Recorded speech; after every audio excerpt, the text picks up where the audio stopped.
Ang tanong ni Saifo ay, Madam, nalabasan po ba ang isang babae kahit na una pa lamang niya? So nating pag-uusapan for today's video. Interesado ka bang malaman kung ano nga kasagot? Please keep on watching para bago yan. Kung bago ka pa lang sa akin channel, please consider to like this video and subscribe my channel.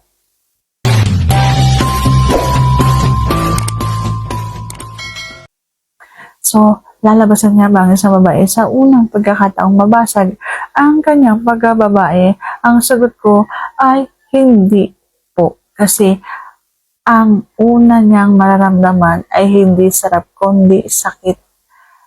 Oo, halimbawa tinatrabaho mo yan, pinapaliguan mo ng halik mula ulo hanggang paa, paa hanggang ulo, tapos sa trabaho talaga. Yung alam mo nga, naglalawa na yung kanyang bulaklak.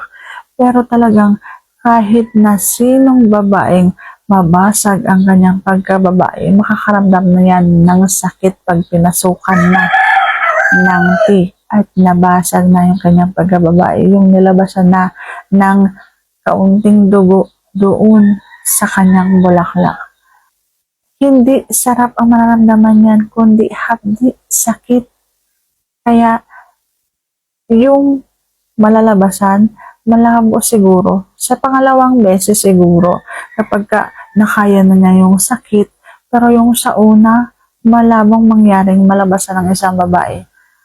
Kasi ang mararamdaman niya ay sakit. Ako nga kasi sobrang sakit eh. Kahit na yung pangalawang beses, sobrang masakit pa rin eh. Yung pa kayang unang beses. So, sana nasagot ko tama ang iyong tanong.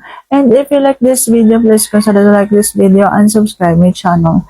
Thank you for watching. See you on my next vlog.